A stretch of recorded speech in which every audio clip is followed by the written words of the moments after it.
Transtornos psiquiátricos e obsessivos, pelo espírito Manuel Filomeno de Miranda, psicografado por Divaldo Pereira Franco. 7. As obsessões sutis e insidiosas. A sala onde, a partir de agora, iriam realizar-se as atividades socorristas de desobsessão, em face de ser um recinto no qual os pacientes anteriormente recebiam os esclarecimentos espirituais e se beneficiavam com os passes fluídicos ministrados pelos dedicados ceareiros da caridade, irradiava suave luz que se alongava pelos corredores do pavilhão no qual se encontrava instalada. Espíritos afetuosamente ligados aos internados acorriam àquele recinto formoso para rogar em orações benefícios em favor da sua recuperação. É certo que qualquer lugar onde se enuncie o nome de Deus e nele se pensa, logo se transforma em santuário. Jamais um apelo da terra é desconsiderado pelo céu. Mecanismos sutis e de delicada engrenagem encarregam-se desse sublime intercâmbio através das ondas de energia que preenchem todo o espaço, em variedade quase infinita, demonstrando que o amor está presente em tudo e vitaliza a todos que se lhe façam permeáveis.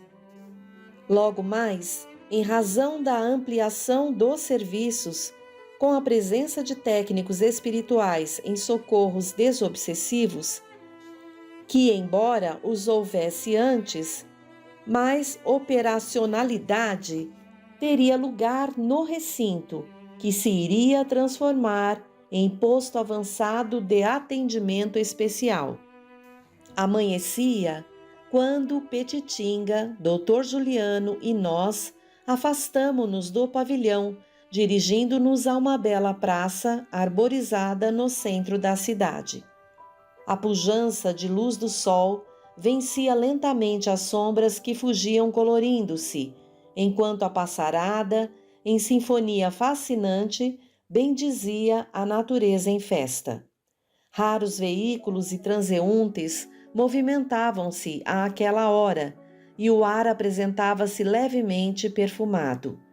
Espíritos ociosos e vadios, viciados e em desalinho emocional, transitavam de um para outro lado, como se ainda estivessem vestindo a indumentária carnal, sem perceber-nos a presença na agradável pérgola adornada de rosas vermelhas que se abriam à luz em vitória crescente onde nos encontrávamos.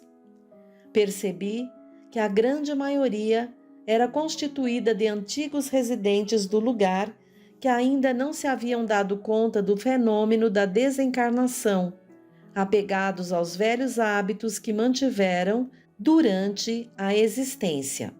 De quando em quando podíamos identificar também rastros de luz cortando o ar na direção do alto, deixados por nobres mensageiros, quer encarnados ou não, que se afastavam das residências onde ali estiveram durante a noite.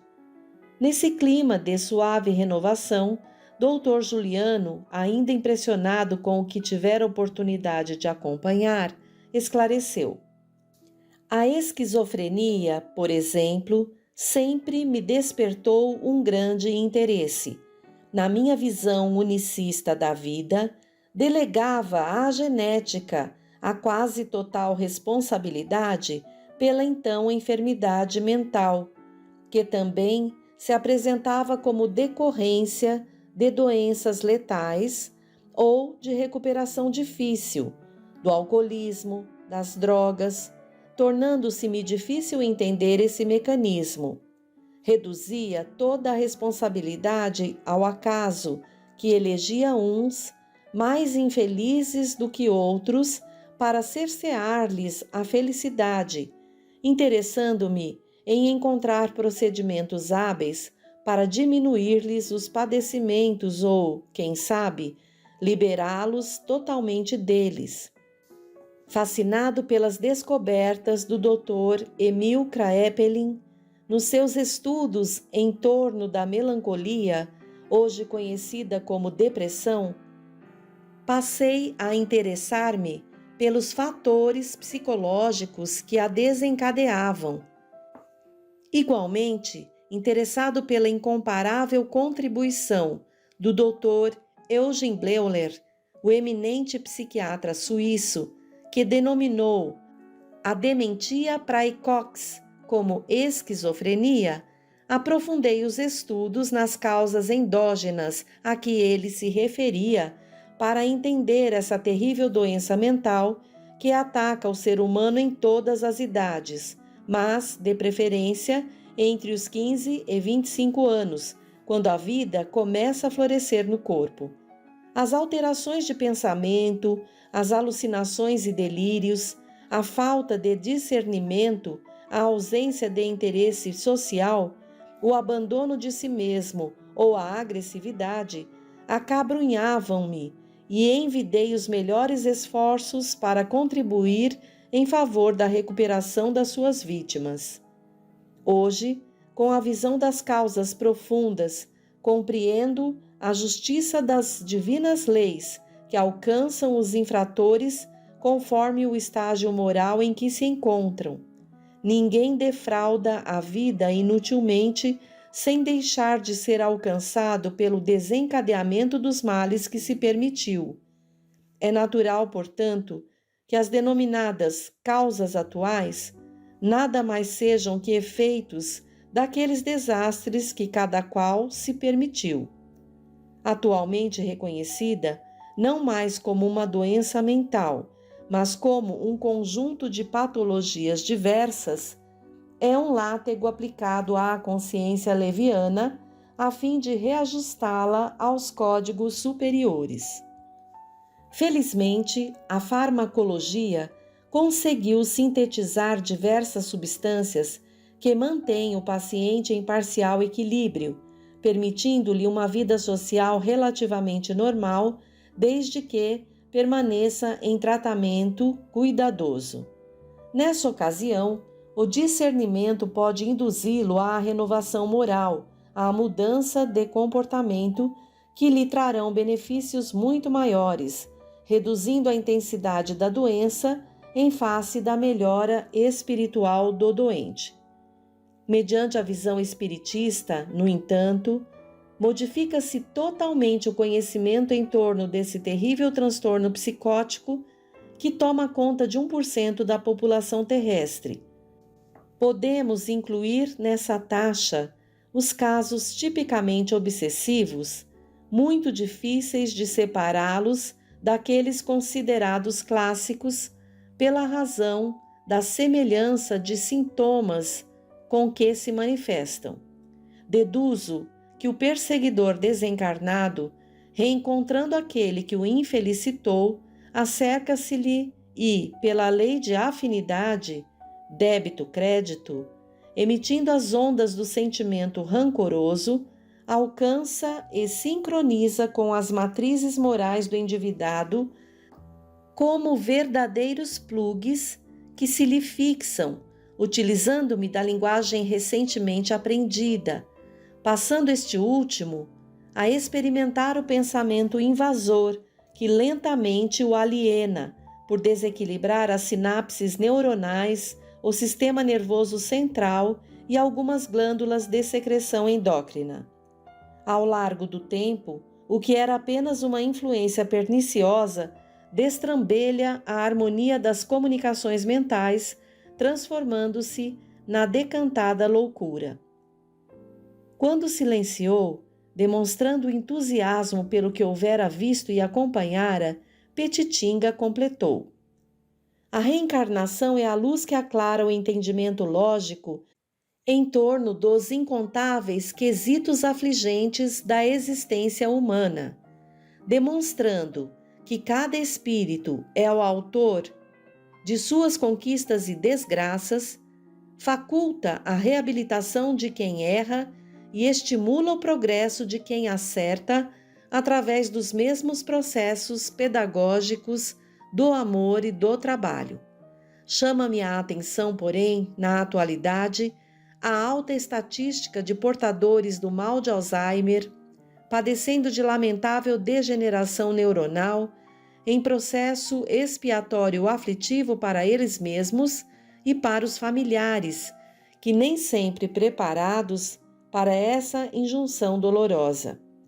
Incompreendido o processo degenerativo, a irritação e a revolta tomam conta da família que maltrata o enfermo, quando este necessita de mais carinho em face do processo irreversível.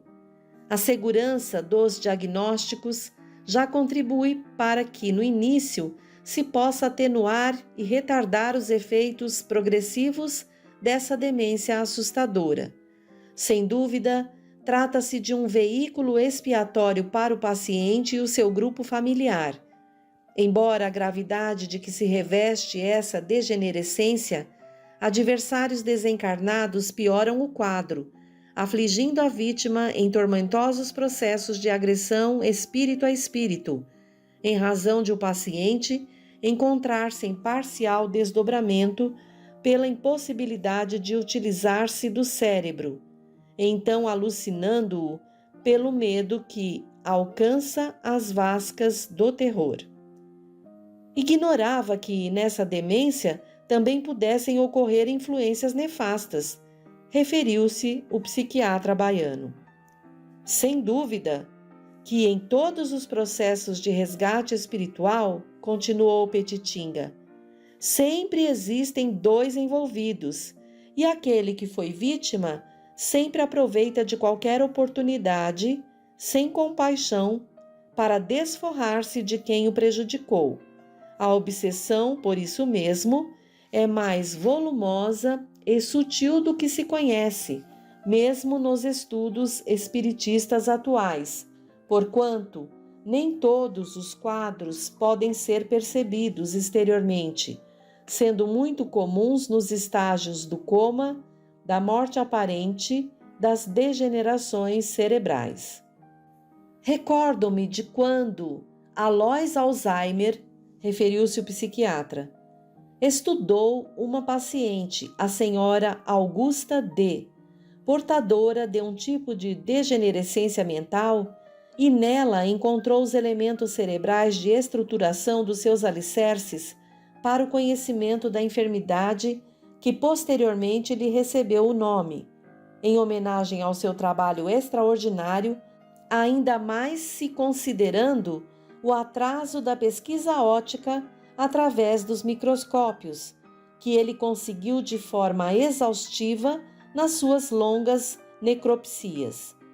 Desencarnando a paciente, embora o diagnóstico estabelecido, foi constatado que ela falecera de outro tipo de enfermidade, mas abrira o caminho para o conhecimento desse flagelo neurodegenerativo. Foi ele quem descreveu, por primeira vez, em 1906, o que sucede com os novelos neurofibrilares, que são as modificações intracelulares que se apresentam no citoplasma dos neurônios, complicando diversos departamentos cerebrais.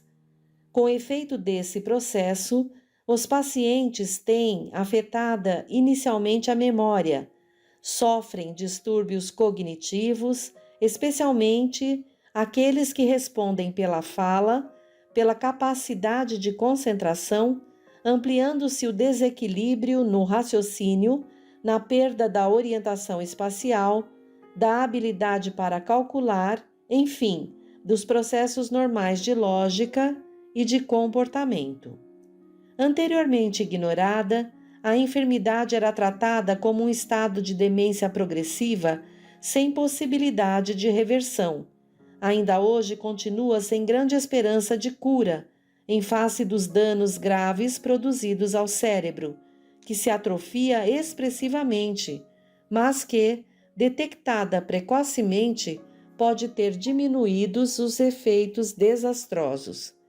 Então, constato que, em se tratando de uma expiação, num processo terminal, não tem como ser estacionada e menos recuperada. O curioso nesse quadro é a hereditariedade que exerce um papel fundamental na sua manifestação, comprovando que esses pacientes são espíritos incursos em delitos idênticos e praticados juntos. Não lhe parece? Pesquisadores atenciosos identificaram uma base hereditária através da descoberta de um marcador genético no cromossoma 21 em determinado grupo familiar, enquanto que, no outro, a evidência induz a ação no cromossoma 19. Exatamente, concluiu Petitinga. Graças a essa ocorrência infeliz, os espíritos acompliciados retornam no mesmo grupo biológico, a fim de encontrarem os fatores predisponentes e preponderantes para a ação do perispírito na elaboração do corpo, que propiciará o aparecimento da enfermidade moralizadora do endividado. Aquele, porém, que não consegue a dádiva da reencarnação, permanece na erraticidade em aflição, vinculando-se ao antagonista quando as circunstâncias se fazem propiciatórias. As obsessões sutis são muito graves, porque passam quase despercebidas e, quando são anotadas, ei-las já enraizadas nos departamentos mentais e emocionais das suas vítimas. Silenciou um pouco, como que ordenando o raciocínio, e prosseguiu. Em face dessas degenerações, o parkinsonismo, cujas raízes profundas estão no espírito endividado, ao manifestar-se, enseja também a vinculação morbígena com os adversários vigilantes que lhe pioram o quadro, ensejando, desse modo, a recuperação moral do enfermo. Eis, portanto, como se inicia o tormento obsessivo, que nem sempre culmina com a desencarnação do paciente. Assim considerando, a questão em torno das obsessões é muito grave, adiu o Dr. Juliano. Conforme dados estatísticos confiáveis, a população de portadores da doença de Parkinson na Terra alcança na atualidade 1% das pessoas de mais de 50 anos, o que não deixa de ser quase alarmante. Surgem os primeiros sinais em forma de leves tremores que se tornam mais graves, aumentando progressivamente e consumindo a vítima. Graças à identificação dos neuropeptídeos, a dopamina, especialmente, produzida na região denominada substância nigra, no cérebro, que é encarregada de conduzir as correntes nervosas por todo o corpo, responde por essa cruel problemática da área da saúde. A sua ausência causa o desequilíbrio neurotransmissor, afetando os movimentos e dando lugar a outros distúrbios orgânicos, sempre graves porque irreversíveis. Como se encaixa aí a vinculação obsessiva? Petitinga refletiu calmamente e respondeu: algumas vezes desde o berço, os litigantes permanecem mais ou menos vinculados psiquicamente. Aquele que reencarnou sofre a presença doentia do inimigo que o aflige, levando-o a uma infância atormentada, hiperativa ou molesta. Através dos anos, o sitiante aguarda que ocorra algum fator orgânico que lhe propicie o desforço, instalando o seu pensamento nos delicados tecidos mentais, passando a desestabilizar as sinapses e a gerar perturbações nos diferentes sistemas nervosos, simpático, parasimpático, voluntário e central.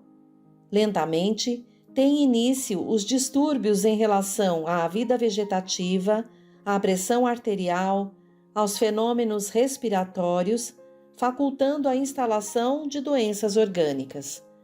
Nos processos degenerativos parkinsonianos, esse procedimento vibratório mais inibe a produção de dopamina e afeta igualmente as musculaturas vinculadas ao sistema nervoso autônomo, dando lugar à perda de equilíbrio. Compreendemos, porém, que nem todos os casos tenham influenciação obsessiva, porque há muitos espíritos em recuperação dos seus delitos, mas portadores de outros valores que os resguardam da interferência malsã dos inimigos desencarnados. Quando os investigadores científicos puderem dedicar maior atenção às pesquisas parapsíquicas, especialmente aquelas de natureza mediúnica, pois que na base da ocorrência sempre se está diante de um fenômeno mediúnico de longo porte, serão encontradas respostas para muitas incógnitas defrontadas nas terapêuticas aplicadas às enfermidades. Em alguns pacientes não obsediados, os resultados são surpreendentes, enquanto que noutros, os obsediados, os efeitos são quase nulos quando não apresentam sequelas, às vezes injustificáveis, que são decorrentes dos fluidos doentios emitidos pelo agressor e assimilados pelas delicadíssimas engrenagens nervosas. Após o silêncio natural, dando-nos conta de que as horas avançavam, resolvemos pelo retorno à clínica, onde nos aguardavam as atividades sob a direção do Dr. Inácio Ferreira. O dia estuava de luz e, em lá chegando, encontramos o caro amigo na sala de repouso que nos fora reservada, acompanhado pelos demais membros do compromisso espiritual. Com bonomia e bem-humorado, recebeu-nos explicando que iríamos acompanhar um paciente que logo deveria ser internado, procedente de uma cidade próxima. Ele fora informado da problemática por devotado cooperador da casa. Ato contínuo, acercamo-nos da recepção da clínica e vimos chegar uma ambulância que trazia um senhor praticamente ebetado, com aproximados 40 anos de idade, em deplorável estado de desgaste orgânico. Visivelmente vencido pelo medicamento que lhe fora aplicado, observei-lhe as companhias perversas que se nutriam das parcas energias de que era portador. Deduzia-se que se encontrava dominado por pertinaz obsessão de efeitos devastadores e de demorado curso. Após os procedimentos formais, foi levado a uma enfermaria onde se alojavam mais outros 3 pacientes quase dementados, onde ficou instalado. Algum tempo depois, com o prontuário em mãos, um jovem psiquiatra acercou-se-lhe para uma avaliação, não ocultando a preocupação que se lhe estampou no semblante. O enfermo era um cocainômano inveterado, que ali estivera anteriormente em processo de desencharcamento, de modo que pudesse ter uma sobrevida maior, caso se resolvesse pela libertação do vício, o que se constatava não haver conseguido. O especialista fez as anotações competentes ao seu atendimento, deixando-o sob a vigilância e os cuidados da enfermagem. Enquanto isso, Dr. Inácio auscultou-o com cuidado e, solicitando a ajuda de Petitinga para que se lhe aplicasse passes dispersivos, a fim de desligar parcialmente o espírito atoleimado, facultando-lhe melhor exame da ocorrência em profundidade. Silenciosos em atitude de prece, acompanhamos o trabalho de socorro em processamento, vendo o paciente deslocar-se do corpo, que entrou em pesado torpor. Simultaneamente acompanhamos a algazarra dos vingadores que se compraziam em atormentá-lo através de doestos que não eram escutados e das gargalhadas de mofa em relação a qualquer possibilidade de refazimento orgânico para ele. Nesse momento, adentrou-se nosso irmão justiceiro, que vinha informar-se a respeito do novo paciente, no que foi atendido por um dos perseguidores do recém-chegado. Embora o seu fastígio e arrogância, não nos pôde ver, assumindo a ridícula postura de representante da organização de justiça local, como fez questão de enfatizar. Pudemos observar que o doutor Ignácio, sem preocupar-se com a presença do indigitado obsessor, deteve-se na análise do espírito em atendimento, apontando os fulcros energéticos nos quais se instalavam algumas matrizes psíquicas deletérias que serviam de vinculação entre ele e os seus exploradores. Convidando a querida senhora Modesto, pediu-lhe que aplicasse a mão direita sobre o chakra cerebral do paciente e que procurasse identificar as causas do problema inscritas nos recessos do inconsciente profundo através da ação plástica do perispírito. Não se fazendo derrogada, a dedicada médium acercou-se e, profundamente concentrada, tocou a região indicada, proporcionando que a mesma se abrisse em pouco tempo, desvelando sucessivos cenários de ocorrências arquivadas que nos surpreenderam. Com voz pausada, Dr. Ignácio esclareceu que o enfermo trazia escrita a história dos seus crimes na memória do passado, de cujos acontecimentos resultara o desequilíbrio que agora enfrentava. Nosso irmão, enunciou sereno, aqui esteve reencarnado nessa região em dias não muito distantes do desenvolvimento agrário destas terras. Europeu de nascimento, fez parte de uma grande migração que se instalou nesse estado, trabalhando com afinco e amealhando sólida fortuna. Inescrupuloso e venal, passou a explorar outros compatriotas que também anelavam por independência econômica, escravizando-os praticamente em trabalhos exaustivos e degradantes. Tornados seus colonos, muitas das famílias que trabalhavam para ele sofreram o guante terrível das suas perversões e desvarios sexuais, infelicitando jovens indefesas que eram posteriormente entregues ao comércio carnal na cidade, nas cercanias ou na capital, graças a sequazes mantidos a seu soldo. Os anos transcorreram enganosos para ele e terríveis para suas vítimas, até que a morte a todos arrebatou. O seu despertar no além foi terrífico, pois que, de imediato, defrontou o grande número de vítimas que providenciaram severas punições em redutos infames de ódio e torpeza moral, onde esteve por mais de 20 anos. Graças à interferência da mãezinha, foi recambiado à reencarnação, voltando aos mesmos sítios como herdeiro de si mesmo, a fim de recuperar-se dos muitos males praticados. A consciência de culpa afligiu-o desde a infância, e as vinculações com as vítimas que não puderam ser impedidas em face da lei de afinidades vibratórias facultaram o ensejo de atormentá-lo desde cedo, fazendo-o reviver as cenas hediondas do presídio na erraticidade inferior, onde esteve em punição, enquanto o sítio do ódio aturdia-lhe o pensamento. Na adolescência atormentada, descobriu-se com incapacidade para o uso do sexo, que o atirou em depressão profunda, quando começou o uso de alcoólicos, de cocaína.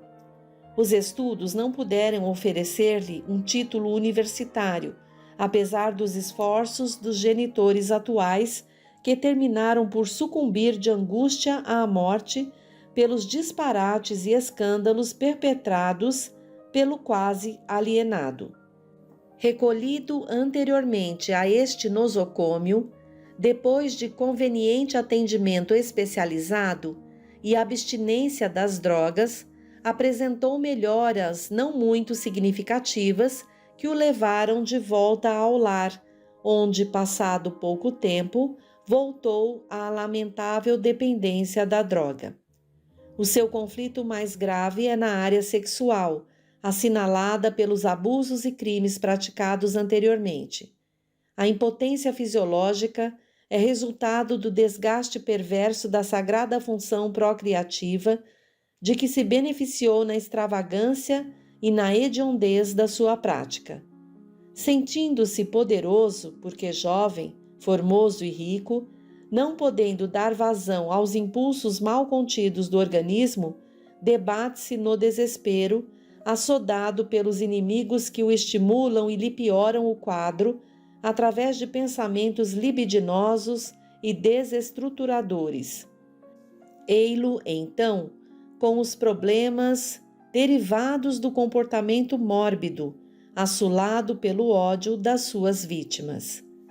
Nesse momento, nobre espírito em vestes femininas adentrou-se na enfermaria e logo percebemos tratar-se daquela que lhe fora mãe nos dias anteriores à atual existência e que intercedia por ele, o filho alucinado e infeliz. Saudou-nos com delicado sorriso e agradeceu ao Dr. Ignácio a síntese biográfica apresentada, que confirmou, entristecendo-se.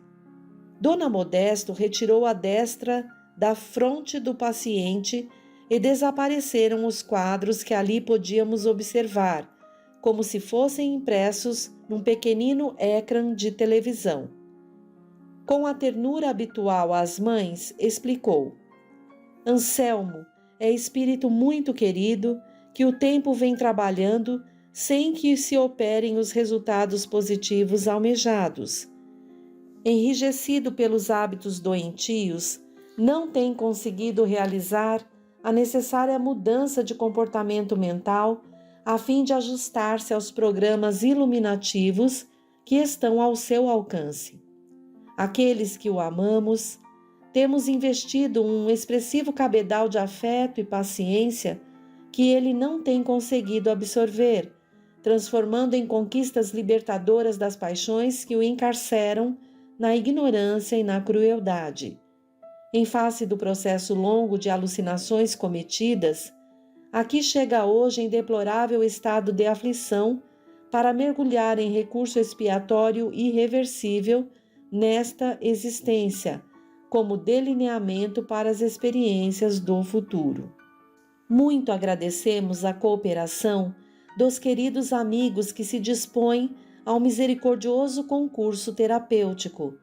Nas minhas rogativas ao divino médico, havia suplicado para o querido infrator mais uma oportunidade e eis que a resposta celeste chega em forma de compaixão e apoio. Doutor Ignácio, que estava informado da problemática, acercou-se-lhe e gentilmente anuiu complementando. Quando recebemos o seu prontuário espiritual e observamos a gravidade do seu problema, procuramos penetrar-lhe as causas profundas da alienação, detectando o transtorno de conduta que se tem permitido.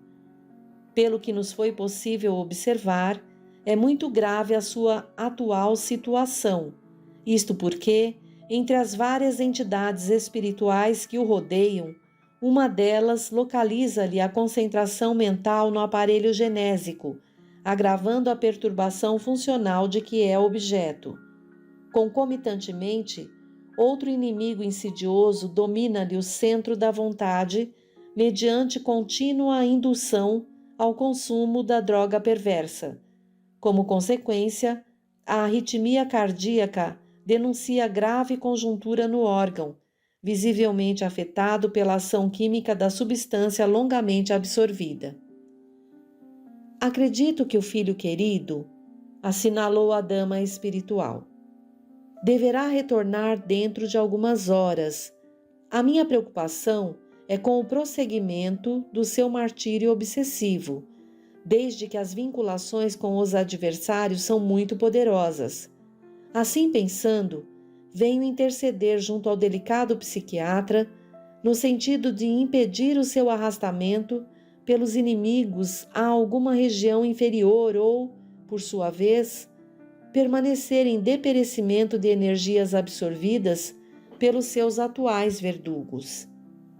Ela silenciou por brevíssimo instante, logo aduzindo: as suas têm sido dores morais muito profundas que o levaram à fuga espetacular pela drogadição e pela obsessão.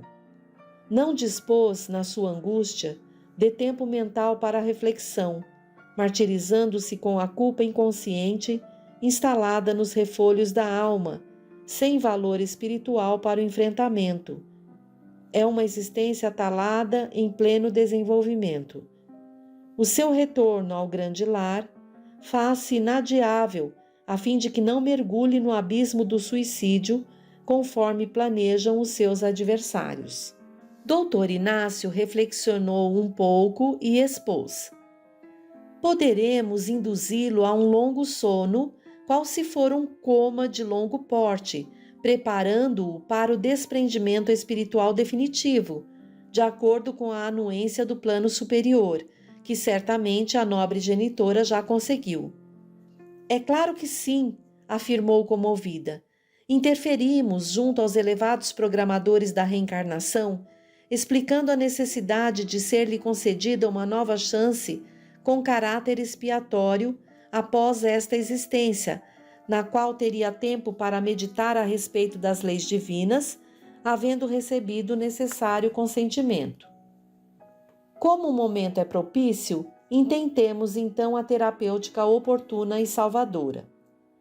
Convidando-nos a todos à oração, vimo-lo concentrar-se de forma inabitual, envolvendo-se em diáfana claridade, quando se adentrou na enfermaria, nobre espírito que examinou o paciente e explicou ao Dr. Inácio: será fácil deslocar um pequeno coágulo sanguíneo e encaminhá-lo ao cérebro, ensejando-lhe um acidente vascular cerebral de expressivo curso, localizando-o no hemisfério esquerdo, cujos efeitos lhe serão benéficos.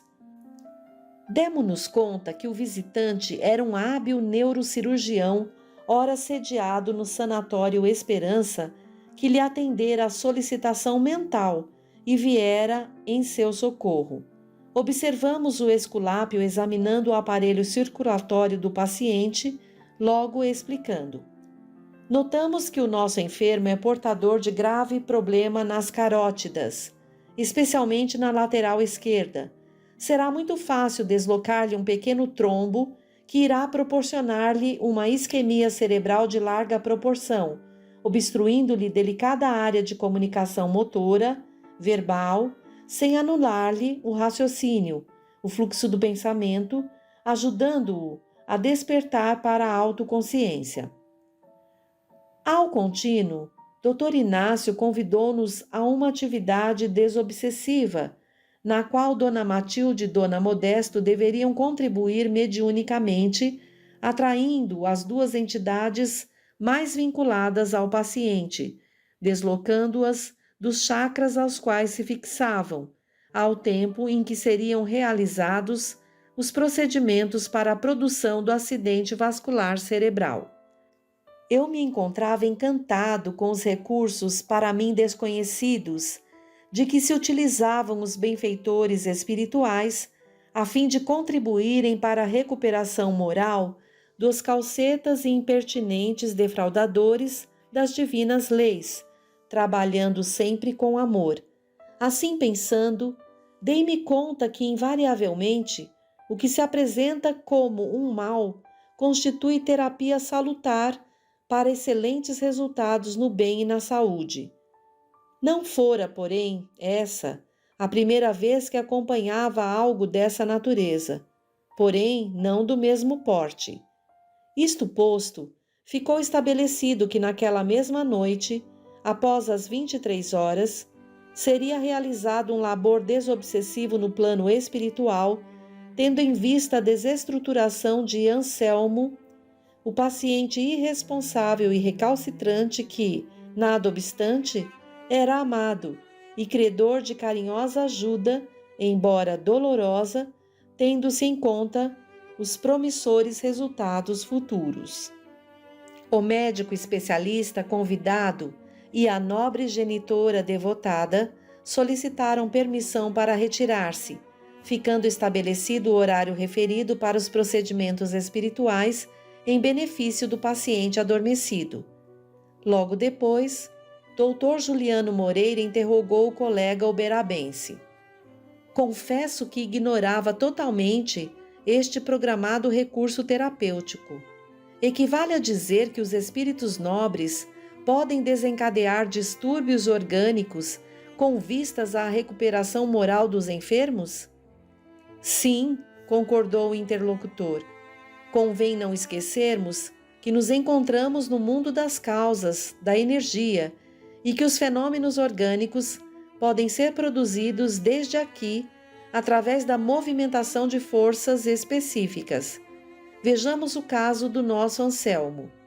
Ele se encontra com diversas artérias muito comprometidas, com excesso de gordura, com alguns depósitos lipídicos nas suas paredes, ateromas, e que, estimulados por vigorosa descarga mental bem orientada, podem ser deslocados e seguir a corrente sanguínea até obstruírem vasos de pequena calibragem, porém essenciais na irrigação, especialmente no cérebro. Advirão, por consequência, as paralisias correspondentes às áreas afetadas. É bastante lógico, concordou meneando a cabeça afirmativamente. Quanto vã é a nossa filosofia na Terra, não posso deixar de parafrasear Shakespeare. Como ficam sem qualquer respaldo as teses afrontosas de que o pensamento é resultado do quimismo cerebral quando esse é, em realidade, o fator que mantém a produção dos agentes eletroquímicos para as neurocomunicações. Passamos o dia observando os pacientes psiquiátricos e procurando encontrar a linha provável de divisão entre o transtorno fisiológico e o de natureza obsessiva, que se confundem em face das idênticas manifestações doentias com muito sutis delineamentos específicos. O espetáculo no pátio em que se reuniam era deprimente, em razão da perda de discernimento de alguns em delírios da imaginação e em captação telepática das imagens mentais que lhe eram impostas. Alguns enfermeiros de formação espírita, pacientes e gentis, dialogavam com alguns pacientes, enquanto outros cooperadores mantinham um sentimento de fraternidade e de compreensão dos seus distúrbios emocionais e mentais. Em razão das vibrações e das preces que ali eram habituais, faziam-se menos penosas as exudações psíquicas dos doentes e dos espíritos infelizes, misturados no comércio tenebroso das explorações de energias.